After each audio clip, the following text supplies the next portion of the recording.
ওয়াল্লাযীনা হুম লিয-যাকাতি ফাইলুন, এবং তারা যেন যথাযথভাবে যাকাত প্রদান করে।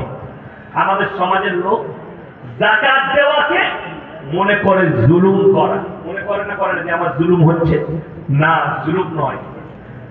যারা যাকাত দেন না, যাকাত খরচ আছে, তারা শুনে যান, এক বালতি দুধে যদি 3-4টো মুঠ পড়ে যায়, ওই দুধটা খাবেন? ফেলে দেবেন। আমার মুসলমান ভাই, আপনি এটা বুঝে গেলে দুধটা খাওয়া যাবে না। তো তুমি যদি তোমার যাকাত ফরজ হয়, যাকাত না দাও, তোমার ওই হালাল টাকার সঙ্গে এতিম মিসকিনের টাকা ঢুকিয়েছো, মানে তুমি হারাম খাচ্ছ। যদি নিজেকে মুমিন বলো তাহলে, যদি বলো আমি ইসলাম মানি না, তাহলে তোমার জন্য সুর কুকুর সব জায়গা আছে। আর যদি বলো মানি, তোমাকে যাকাত কম্পালসারি, যার যাকাত খরচ হয়েছে যাকাত দিতে হবে। আমাদের সমাজের লোক বুঝে না। 3টে জায়গায় 3জন হাত পাতলে তাদের হাতকে জীবনে ফেরাবেন না, জোরে বলুন ইনশাআল্লাহ। 3টে লোক যদি তোমাদের কাছে হাত পাবে, কোরআনে আছে। 1 নম্বর, ওয়া আতিদাল কুরবা, তোমাদের কাছের গরিব। কাছের গরিব কানে কানে বললো আপনাকে, ভাইজান আমার বাড়িতে চাল ডাল কিছুই নেই, 200 টাকা দে না, বাড়িতে চাল ডাল কিনে খাবো। আপনি লুকিয়ে হাতের মুঠোয় ভরে দেন, তার খোঁজ রাখুন। তো দরকার পড়লে আলু নিয়ে যাবে আমার কাছে। আমি বলছি আল্লাহ ওয়াদা করেছেন, আল্লাহ আপনার মানে বরকত দেবে, জোরে বলুন সুবহানাল্লাহ। 2 নম্বর, ওয়াল ইয়াতামা ওয়াল মাসাকিন, এতিম আর মিসকিন যদি তোমার কাছে হাত পাতে।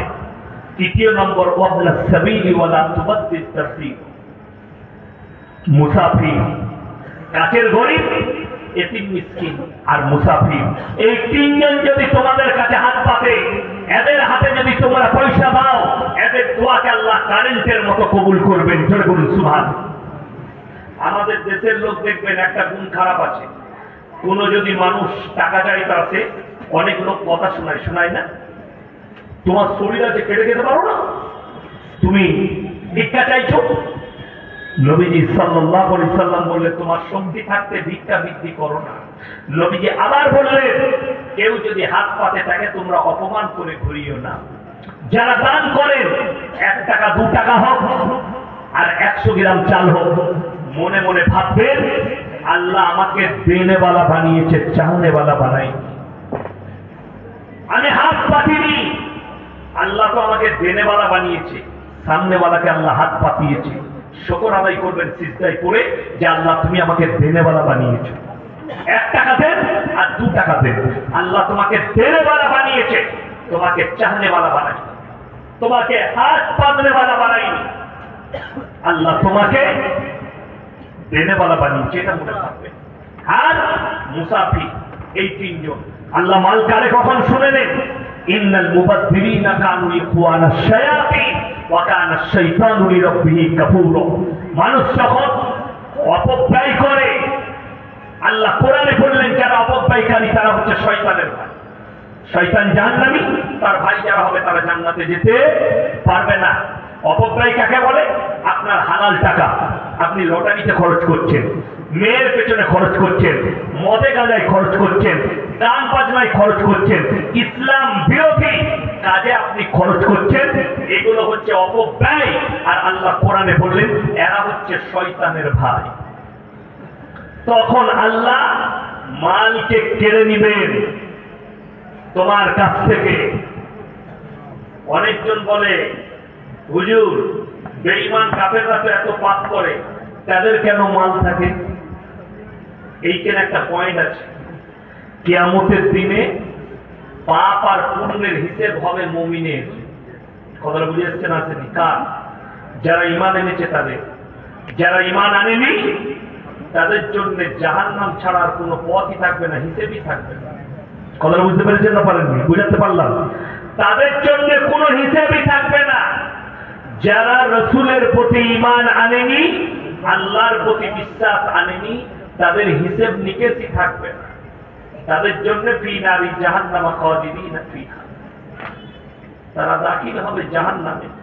হিসেব হবে তো ঈমানদারের, মুমিনের। যারা কলমা পড়েছে, বিশ্বাস করার পরেও যারা পাপ আর পুণ্য করেছে তাদের আল্লাহ হিসেব নিবে, হিসেবটা তাদের হবে। আমার মুসলমান ভাই খুব ভালো করে বুঝবেন, চতুর্থ নম্বরটা ওয়াল্লাযীনা হুম লিফুরুজিহিম হাফিজুন, এবং তারা যেন নিজেদের লজ্জা স্থানের রক্ষণাবেক্ষণা করে। হে পুরুষ, হে যুবক, তোমার মধ্যে আল্লাহ যে যৌবনটা দিয়েছে এটা শুধুমাত্র তোমার বিবির হক, তোমার বিবির হক। আর আমার মায়েরা বোনেরা যারা শুনছেন তারা শুনে যান, তোমাদের মধ্যে আল্লাহ যে যৌবন দিয়েছে, তোমাদের যে শরীর দিয়েছে, এটা শুধুমাত্র তোমার স্বামীর হক, বিবাহিত হোক আর অবিবাহিত হোক, তোমরা পরকীয়ায় জড়িও না। আল্লাহ বললেন আমার মুমিন সে যে নিজের মুমিন বান্দা, সে যে নিজের লজ্জা স্থানের হেফাজত করে। 5 নম্বরটা মারাত্মক, ইল্লা আলা আজওয়াজিহিম আও মা মালাকাত আইমানুহুম ফাইন্নাহুম গায়রু মালুমিন ফামান ইবতাগা ওয়ারাআ যালিকা ফাউলাইকা হুমুল আদুন। হে নবী, পৃথিবীর মানুষকে বলে দাও। আর 5 নম্বর, তোমরা তোমাদের স্ত্রীর সঙ্গে ভালো ব্যবহার করবে। সকলে করবেন, জোরে বলুন ইনশাআল্লাহ। স্ত্রী ছাড়া অপরের সঙ্গে সম্পর্ক করলে তোমরা হবে আমার সামনে সীমা লঙ্ঘনকারী, তোমরা সীমা লঙ্ঘনকারী। কেউ এই সীমা লঙ্ঘন করবেন না। আমাদের যুবকদের একটা দোষ আছে পুরুষদের, কি ঘরে একটা বউ, মেদিনীপুর টাউনে আর একটা, ওটা হ্যালো কামিয়ার আইল্যান্ড। কষ্টটা কোথায় বলুন তো? আপনি যদি মেদিনীপুর টাউনে বাস স্ট্যান্ডে কোন লোকের বইয়ের সাথে গল্প করেন, ভেতরটা কিন্তু হাওড়া শিয়ালদা হবে, হবে না? হবে না? একটা করে কথা বলবেন আর মনে মনে হবে কেউ দেখলো, কিন্তু কেউ দেখলো, হবে না? হবে না? ভেতরটা। আপনি যদি বিবির সঙ্গে সারা রাত গল্প করে, পৃথিবীর কেউ প্রশ্ন করবে না কেন তোর বিবির সঙ্গে মজাক করছিনি, গল্প করছিনি কেন? স্ত্রী হচ্ছে হালাল, আল্লাহ আপনাকে দান করেছে। আপনি সারা রাত গল্প করুন বুকে জড়িয়ে ধরে, কোনো দোষের নাই, কিন্তু তুমি পরকীয়ায় জড়িও না। দেখবে বাজারে গেছে, মেদিনীপুর টাউনে ব্যবসা করে, বউ ফোন করছে, হ্যালো 12টা বেজে গেছে, তাড়াতাড়ি এসো, ভাত খাবে না? এরপর দোকান বন্ধ করে দাও, আবার গিয়ে খুলবে। 1 ঘন্টা খদ্দের আছে। স্বামী তো, স্ত্রী মনে মনে করলে আমার স্বামীর ব্যবসা ভালো চলছে, এই বলে গায়ে মেখে দিল। কিন্তু যদি আমার দীপালি ফোন করে হারাম করে 3 ঘন্টা প্রেমিকের সাথে গল্প করছে, কোনো ব্যাপার না। হ্যালো, হ্যাঁ বলা, কি হয়েছে, ভালো আছো, খেয়েছো? হারাম করে বউকে কোনদিন জিজ্ঞেস করেছো ভাত খেয়েছো? কিন্তু প্রেমিককে জিজ্ঞেস করে। এরা কিয়ামতের আলামত। মানুষ পরকীয়াকে প্রাধান্য দেবে, নিজের স্ত্রীকে দূরবাসবে, এরা কিয়ামতের আলামত। ওই জন্য বিবিকে সবাই ভালোবাসবেন, যেন বলুন ইনশাআল্লাহ। মুমিনকে, মুমিনের আখলাক কি শুনেলেন? ফজরের নামাজ পড়েছেন আপনি আপনার মসজিদে, তাসবিহ করতে বসেছেন, সুবহানাল্লাহ সুবহানাল্লাহ সুবহানাল্লাহ। চলে এলো কে? বেটা এসে বলছে, আব্বা গো তাড়াতাড়ি ঘরে চলো। কেন? মায়ের খুব শরীর খারাপ। বলে চল আমি যাচ্ছি। চলে গেল। আবার এই তাসবিহ করছে, সুবহানাল্লাহ সুবহানাল্লাহ সুবহানাল্লাহ। আবার 20 মিনিট পরে বেটা ছুটে এলো, আব্বা তাড়াতাড়ি চলো। দেখছি বলুন, তোমায় দেখতে পাসনি, তাসবিহ করছি। ইসলাম বলছে, শরীয়ত বলছে তাসবিহ কেড়ে নাও, ঘাড়ে ধরে মসজিদ থেকে বার করে দাও। তাসবিহ থেকে বড় ফরজ বিবির কাছে ছুটে যাওয়া। তোমার জন্য ওষুধ আনবো, মাথাটা একবার টিপে দেবো, পাটা একবার টিপে দেবো, একবার হাতটা টিপে দেবো। অনেক ছেলেরা বলবে, কি হুজুরকে দাও দিবে, বইয়ের পা টিপতে বলছি। হ্যাঁ হ্যাঁ, তুমি ঘরে যাও, হুজুররা টিপে। হ্যাঁ, হুজুররা বইয়ের পা টিপে। তুমি খালি ঘরে যাও, এই পাঠে ইয়াসিন ভাই করে পা টিপতে। হ্যাঁ রে, আমি পেরিয়েছি, রেহাই না। আমার মুসলমান ভাই না, স্ত্রীর খিদমত করো। তুমি এসছো কলকাতা থেকে, রাত 12টায় ঢুকেছ, রাত 10টায় ঢুকেছ। স্ত্রীকে বললে পায়ে যন্ত্রণা করছে, পা টিপে দিল, পায়ে তেল দিয়ে দিল, কোমরটা টিপে দিল, পিঠটা টিপে দিল। একবার এখানটা দাও, হ্যাঁ লাগছে, দাও দাও, হ্যাঁ দাও দাও। রাত 10টায় হারাম করে বলছে চা করে নিয়ে এসো, তাই করে এনে দিচ্ছে। বিবি তো স্বামীকে ভালোবাসে, কিন্তু সন্ধ্যাবেলায় মেদিনীপুর থেকে ঘুরে এসে দেখছে বিবি যেন কি করছে, শুয়ে আছে মাগরিবের। তুমি ঘুমাচ্ছ কেন? পায়ে খুব লাগছে, একবার টিপে দেবে। দুবার পায়ে করে দিয়ে বলছে তোর রোজ পায়ে যন্ত্রণা। এরা কিন্তু পুরুষদের আখলাক। মায়েদের আহা, তোমরা স্ত্রীকে সবাই ভালোবাসা দিবে, জোরে বলুন ইনশাআল্লাহ। মায়েরা মনে মনে ভাবছে ভাইদের দারুণ হচ্ছে, তারাও তোমাদের বাকি আছে, তোমাদেরকে দোষটা দিয়ে যাবো, আমি ফেলে ফেলা তোমরা, আমি উদ্ধার করে দিয়ে যাবো। হ্যাঁ, দিদি দাস্তার খান দিয়েছে জোহরের সময়, খানা খেতে বসেছে, শুনেলেন মুমিনের আখলাক। আপনি দস্তরখানে খানা খাচ্ছেন আর দেখা গেল তরকারি একটু খারাপ হয়েছে। দিদি যদি জিজ্ঞেস করে হ্যাঁ গো তরকারি কেমন হয়েছে, আপনাকে বলতে হবে মারাত্মক হয়েছে, দারুণ দারুণ লাগছে। স্ত্রী যখন খেয়ে দেখবে তরকারি একটু খারাপ হয়েছে, মনে মনে ভাববে আমার স্বামী ইমানদার স্বামী, আমার স্বামী ইমানদার। তারপরের দিন চেষ্টা করবে আমি আরো ভালো রান্না করবো, করবে না করবে না, তারপরের দিন তাদের চেষ্টা থাকবে আমি আরো ভালো রান্না করব। কিন্তু মুশকিলের ব্যাপার কি জানে, দুঃখ কোথায়? অনেক যুবক আছে, অনেক মানুষ আছে, তরকারি খারাপ হলে রান্না করছিস ছুড়ে দিল। ঠিক বললাম না ভুল বললাম? আমি এখানে বসে বলে যাচ্ছি সে কখনো মুমিন হতে পারবে না, তাহাজ্জুদ গুজার হলেও সে নেমো খারাপ। সে যদি তাহাজ্জুদ পড়ে তারপরও সেই লোকটা নেমো খারাপ, যেহেতু আল্লাহ দিয়া রুজিকে ছুঁড়েছে, আল্লাহ তার রুজি কেড়ে নেবে না। তুমি স্ত্রীর সঙ্গে ভালো ব্যবহার করো, খারাপ হলেও 30 দিনের একদিন খারাপ হয়েছে, তুমি বলো না ভালো লাগছে, তবে তুমি মুমিন। চলুন এরপরে মায়েরা তোমরা শুনে নাও, তোমাদের দোষটা শুনে নাও। তোমাদের জন্য জান্নাতের 8টা দরজা খোলা থাকবে। কখন শোনো? যখন তোমরা নামাজি মুসল্লি দিনদার হবে, পরেজগার মুত্তাকি হবে এবং তোমরা পর্দা পুশিদারের মধ্যে আসবে আর বেশি বেশি করে স্বামীর খিদমত করবে। এলাইগঞ্জের জলসা খুব ভালো জলসা, আমি অনেক দিন আগে করে গেছি, আবার অনেক দিন পরে আজকে এলাম। কেন মনে আছে জানি? আমি অনেকদিন আগে, আমি আজাদুর রহমান সাহেব, রিয়াসতুল্লাহ সাহেব, তখন আমার দাড়িগুলো ভালো করে, এখন এখন তো একটু একটু বেরিয়েছে, তখন এটাও ছিল না। হ্যাঁ, তখন করে গেছে। তো আপনারা জলসা করছেন আলহামদুলিল্লাহ, এত বড় মানুষ এসে বসেছে, কিন্তু আগামীতে কমিটিকে বলবো ইসলামী শরীয়তে মেলা হারাম। ইসলামী শরীয়তে কি বললাম? মেলা হারাম। কেন হারাম? যে জায়গায় নারী আর পুরুষ আর পর নারী একসাথে হবে, 3য় নম্বর যে লোকটার হাজিরি হবে সে হচ্ছে শয়তান। কোরআনে আছে ইন্না শাইতান লিল ইনসানি আদুউম মুবিন। শয়তান হচ্ছে মানুষের প্রকাশ্য দুশমন। যদি আপনাকে উদাহরণ দিয়ে বুঝাই, 5টা ছেলে ঘুরছে মেলায়, 10টা ছেলে ঘুরছে, 10টা মহিলা ঘুরছে মেয়ে।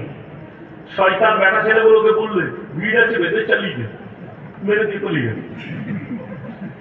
আর এই কোনো মারাতে কেউ যদি হেসে দিল কই হাসা তো ও ফাঁসা, বাস জিনা চালু। তো ভেবে দেখবেন এই জলসা, দ্বীনি মজলিস, এটার দ্বারা নেকি পাওয়া যাবে। দুরূদ পড়া হয়, আল্লাহর কোরআনের আলোচনা হয়, এতে নেকি পাওয়া যাবে না? যাবে না বাবা? যদি নেকি পাওয়া যায়, আর একদিকে যদি জিনার আড্ডাখানা বসিয়ে দেন, তাহলে নেকি আর কোন সমান সমান হয়ে গেল, তো কিছুই রইল না, আমার ফাঁকা। কিয়ামতের দিনে আপনি বলবেন আল্লাহ আমি পূর্ণ জন্য করেছি, কিন্তু দেখতে পাবেন সবই ফাঁকা। তখন আপনি কি করবেন? চলুন আপনাদেরকে অনুরোধ করছি, আগে চলুন। মায়ের দিকে বলছি, সব থেকে প্রথমে পর্দার বিষটা আগে মেনে দিন। তিনি পর্দাটাই বেশি ঝামেলা। হ্যাঁ, ওইটাই মেনে দিন। আমি তো কিছুদিন থেকে মনে মনে করছিলাম আল্লাহ গো, আমাদের সমাজের উন্নতি হয়েছে, সব মেয়েরাই মোটামুটি সবাই ঠিক না। তারপরে দেখছি হিন্দুদের মেয়েরাও মুখে কাপড় বাঁধছে। আমি বললাম আল্লাহ, এর ভেতরেও 2 নম্বরই। কি 2 নম্বরই? হ্যালো, তুই কোথায় আছিস? বললে ইলাহিগঞ্জে। তুই কোথায়? বললে আমি চৌরঙ্গিতে দাঁড়িয়ে আছি। বলে খেপি দাঁড়া, ভালো করে উন্নাটা বাঁধ। ই অ্যাপাচি গাড়ি নিয়ে এসে চৌ করে বের করে বস, ও করে পারবে লোকগুলি প্যাকেট করবে বলে বুঝতে পারিনি উন্না বাঁধা ছিল। হ্যাঁ হ্যাঁ, এর নাম হচ্ছে প্রেমের পর্দা। আর কোরআন বলছে ওয়াদরিব খুমুরিহিন্না আলা জুনুবিহি, হে নারী তুমি পর্দা নির্ধারিত করো, তোমরা কোনদিন ধর্ষিত লাঞ্ছিত হবে না। এরপর পর্দা বুঝাবো। এই যে স্টেজে বসে আছি আমরা, আমাদের ব্যাক পিট কেউ দেখতে পাচ্ছেন? কিছু কথা বলে না না। এইটাকে এত গরম, তাও ভেতরে গেঞ্জি পরে আছি, এটা অল টাইম পর্যন্ত। শীত কি গ্রীষ্ম? আপনারা যারা বসে আছেন, আমিও কিন্তু আপনাদের শরীর কারো দেখতে পাই, কিন্তু দুঃখ কি জানেন? আপনি ফজরের নামাজ পড়েছেন, নিজেকে মুমিন বলছেন, গাড়িতে বাইকে করে বউকে নিয়ে মেদিনীপুর টাউনে কাজ আছে যাবেন, পেছনে বউ বসে আছে, আপনার শরীরটা গোটাই ঢাকা, হাত পর্যন্ত জামা, শরীর ঢাকা, পা পর্যন্ত প্যান্ট, কিন্তু পেছনে বউ বসে আছে, বউয়ের পেটু বেরিয়ে আছে, পিঠু বেরিয়ে আছে। ঠিক বললাম না ভুল বললাম? তুমি নিজেকে মুমিন কি করে বলো? আচ্ছা আপনারা বলুন, প্রত্যেকটা নারীর জন্য পর্দা করা ফরজ না ফরজ নয়? কথা বলে ফরজ। আল্লাহ নবীর হাদিস, যেদিন থেকে পর্দা ফরজ হয়েছে, নবীজি সাল্লাল্লাহু আলাইহি সাল্লামের একটা বিবি হুজরা খানা থেকে নোকতা পর্যন্ত বার করেনি। জোরে বলুন সুবহানাল্লাহ। পর্দা ফরজ করলেন, এটা তো হলো না, আর একটা ডোজ দিয়ে যায়, মারাত্মক ডোজ এটা। আমি আর ইনি ধরলেন অন্তরের বন্ধু। কিসের বন্ধু বললাম? আচ্ছা, অন্তরের বন্ধু হলে ইয়ার কি হয় না? হয় না? ইয়ার কি হয় না? মজাক হয় না? মজাক হয়। আলহামদুলিল্লাহ, মজাক হয়। এনাকে আমি মজাক করে, আমার বন্ধুকে আমি বলছি মজাক করে, ভাই তোমার বইয়ের ব্লাউজের সাইজ কত? আচ্ছা, বন্ধুত্ব থাকবে না শেষ হবে? এর উত্তর দিবেন আমার কথা। শেষ হবে না থাকবে? শেষ হবে। আপনার বন্ধু আপনাকে শুধুমাত্র এতটুকু বলেছে, তোর বইয়ের ব্লাউজের সাইজ কত? আপনি বন্ধুত্ব ছিন্ন করলেন, আপনি কষ্ট পেলেন। লজ্জাটা কোথায় হওয়া দরকার জানেন আপনার? এই জায়গায় নয়। বন্ধু তো মুখে জিজ্ঞেস করেছে তোমাকে, আর তোমার বউকে বাজারে ঠেলে দিয়েছ, কাপড়ের দোকানে একটা পর পুরুষ বসে আছে, আর তোমার বিবি গিয়ে বলছে দাদা আমার একটা 32 সাইজের ব্লাউজ বার করো, তখন তোকে লজ্জা লাগে না? কথাটা বুঝাতে পারলাম? কথাটা বুঝাতে পারলাম?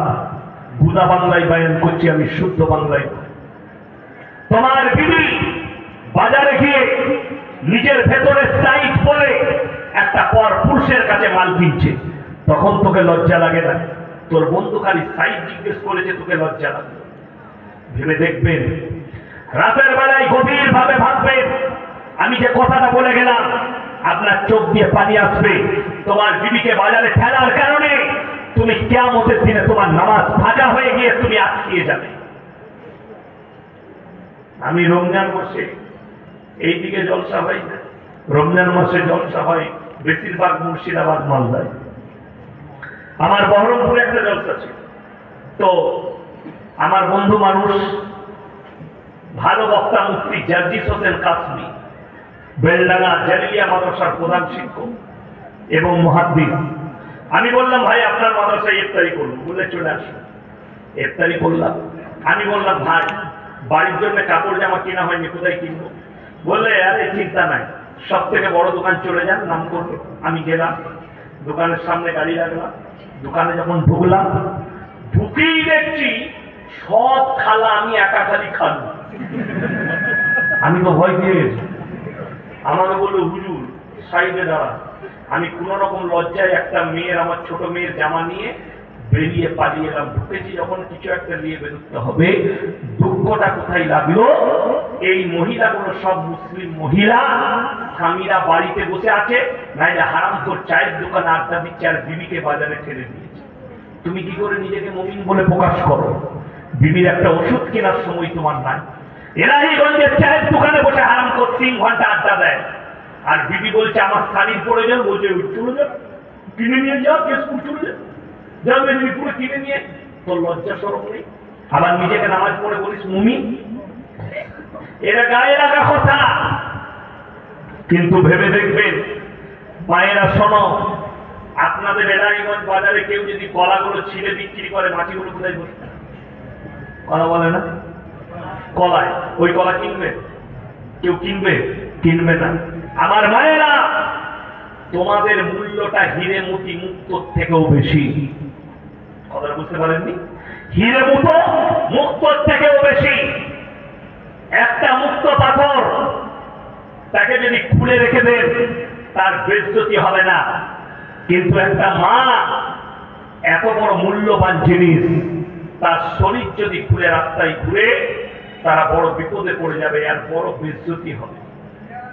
ওই জন্য হিরে মতি মুক্তোর চেয়েও দামি হচ্ছে আমাদের মা বোন, আমাদের ইজ্জত, নারীদের ইজ্জত। ইসলাম শিখিয়েছে নারী ইজ্জতের কথা। আল্লাহ নবী জনাবে মুহাম্মদুর রাসূলুল্লাহ সাল্লাল্লাহু আলাইহি সাল্লাম নিজের মাথার পাগড়িটা হাতের বিটির মাথায় চাপিয়েছেন। সাহাবীরা বলেছেন, ইয়া রাসূলুল্লাহ, এরা মুশরিকের বিটি। নবীজি উত্তর দিলেন, হে আমার সাহাবীরা শোনো, আমি মেয়েদের মাথা ঢাকতে এসেছি, খুলতে আসিনি। জোরে বলুন একবার সুবহানাল্লাহ।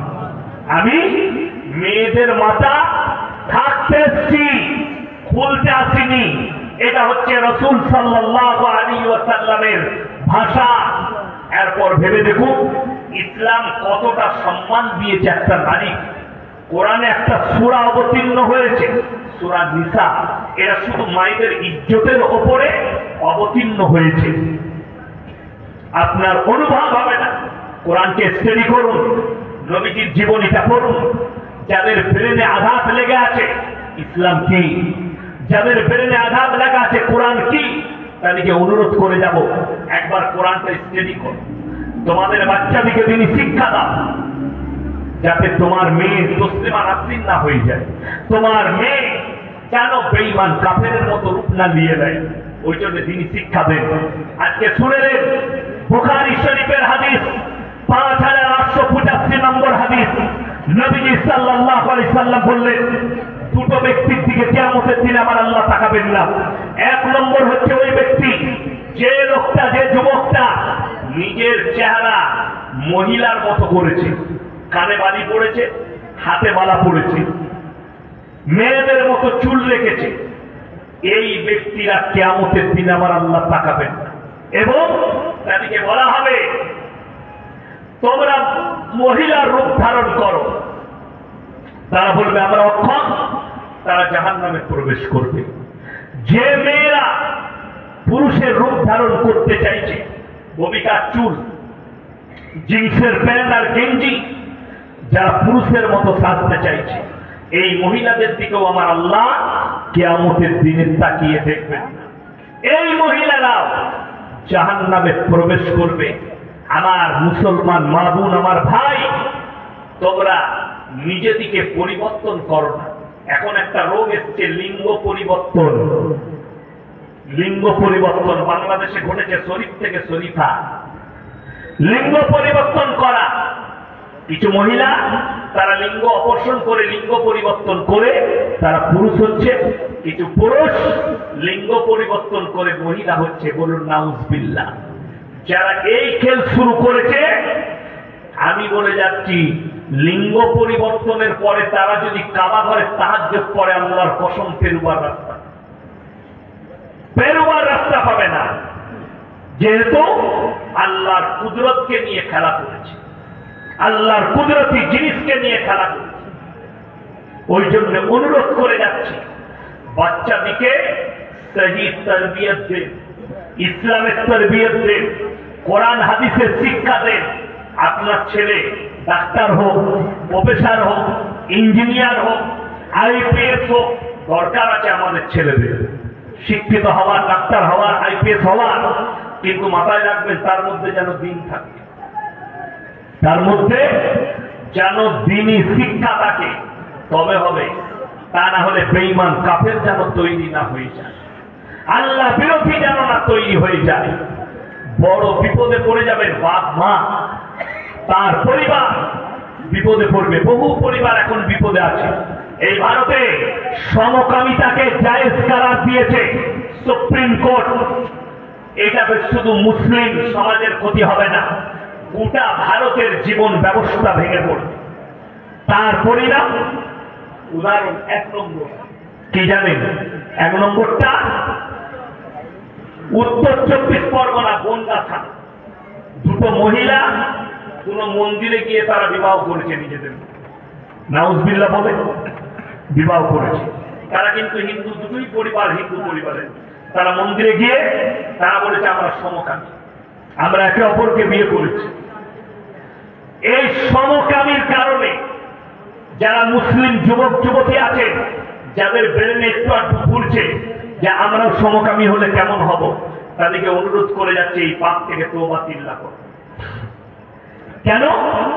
এই পাপের কারণে একটা পুরো জাতিকে আল্লাহ ধ্বংস করেছেন, সেটা লূত নবীর কওম।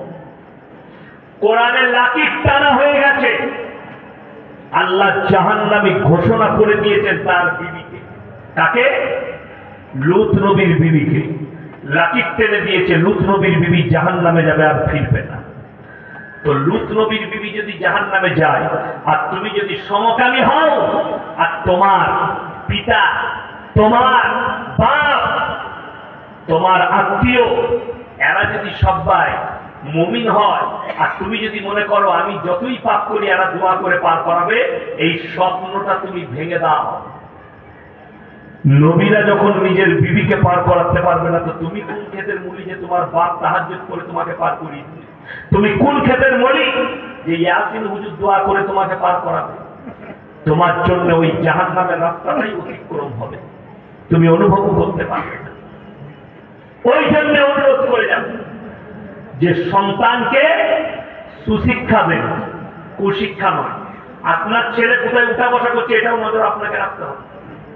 চাষের আড্ডায়, না মদের আড্ডায়, না গাঁজার আড্ডায়, না নোংরা জায়গায়, এটা আপনারা খোঁজ রাখেন। ছেলেকে সালাহ দেন, ভাই বাবা যেখানে উঠবি নামাজিদের কাছে উঠা বসা করবি, ইমানদারদের কাছে নামাজ উঠা বসা করবি। একটা ছেলে সে যদি নামাজিদের পাশে উঠা বসা করে, একদিন গিয়ে সেই ছেলেটা নামাজি হয়ে যায়, একদিন গিয়ে সেই ছেলেটা নামাজি হবে, সেই ছেলেটা মুমিন হয়ে যাবে। আর কোন ছেলে সে যদি 1 মাস মাতালদের পাশে উঠা বসা করে, সে মাতাল হবে। কেন? সঙ্গ দোষে লোহা ভাসে। ইসলামে আছে সঙ্গ দোষে লোহা ভাসে। আমার ড্রাইভারকে গিয়ে দেখুন, আমার থেকে বড় বড় দাড়ি, ছেলেটা লরি চালাতে, হাতে বলা ছিল আমার গাড়িতে যেদিন প্রথম চাপে, এখন 7 বছর চলছে। 6 বছর আগে আমার গাড়িতে যখন স্টাইলিং এ বসে, হাতে বালা ছিল, এক হাতে সুতো ছিল, চুলের ডিজাইন আলাদা ছিল, জিন্সের প্যান্ট গেঞ্জি ছিল। 1 বছর পরে আমি তাকে কোনোদিন দাওয়াত দিই। কেন দিইনি? ইসলাম শুনেলে সঙ্গ যদি ভালো হয় মানুষ ভালো হয়ে যাবে, তাকে আমি জীবনে দাওয়াত দিইনি। হঠাৎ করে সে একদিন দেখা গেল পাঞ্জাবি আর আমার মতো লুঙ্গি পরে এসেছে। হুজুর ওইগুলো আর পড়বো না, এইগুলোই পড়বো। আলহামদুলিল্লাহ। আর দাড়ি কাটবো না, দাড়ি রেখে দিল। হাতের বালা চলে গেল, সুতো চলে গেল, গুটকা শেষ হয়ে গেল, খেলো না, সব ত্যাগ, নামাজি হয়ে গেল, টুপি দাড়িওয়ালা। আমি অনেকদিন আগে, তখন মানুষ অতটা আমাকে চিনত না, আমি পুরুলিয়া ডিস্ট্রিক্টে এক জায়গায় জলসাই গিয়েছিলাম। তো গাড়ি থেকে নেমে হেঁটে যাচ্ছি, তো তাদের যে লোকটা নিতে এসছে আমাদেরকে গাড়ি থেকে, সে কিন্তু আমাকে কেয়ার করছে না। আমার ড্রাইভারকে বলছে আইয়ে হাজার চেয়ে ওকেই নিয়ে যাচ্ছে। আমি বললাম চুপ করে থাক, তোকেই ইজ্জত করবো। ওকে আমার উজুর পানি দিচ্ছে, হাজার উজুটা পানি দিচ্ছে, আমি কল টিপে উজু করছি, ওকে পানি দিচ্ছি। কি বুঝলে? তো উজু করলো, নামাজ আমরা পড়লাম, নাস্তা ভালো বলে দেখছি, ওর দিকে বাড়িয়ে দিচ্ছে। ওকে হুজুর মনে করেছে, আমরা চলুক। তারপরে যখন স্টেজে যাবার ডাক করেছে, যখন আমি যাচ্ছি, তখন বলছে হাজরাত গলতি হো গিয়া।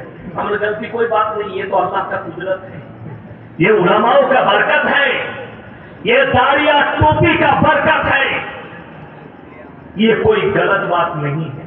हम तो खुश हुए, हमारा दिल भी खुश हो गया, क्योंकि आलिमों को इज्जत करना ये पता चल गया, लोग टोपी और दाढ़ी को इज्जत करते हैं। और रसूल सल्लल्लाहु अलैहि वसल्लम का सुन्नत है, तो जिसने सुन्नत रखा उसका इज्जत बढ़ गया। दाढ़ी लगावे इज्जत बेড়ে যাবে, টুপি লাগাবে ইজ্জত বেড়ে যাবে। আমাদের অনেক যুবকরা মনে মনে করে দাড়ি রাখবো কি হুজুর, মেয়েরা আর বিয়ে করবে। আমাদের মায়েরাও অনেকজন আছে, তারা বিয়ে করতে চায় না দাড়ি টুপিওয়ালা নামাজি ছেলেকে। কেন? তাকে বিয়ে করলেই তো মেলা নিয়ে যাবে, এ তো সিনেমা দেখাবে না, এ তো যাত্রা আলকাপ দেখাবে না। কষ্টের বিষয়,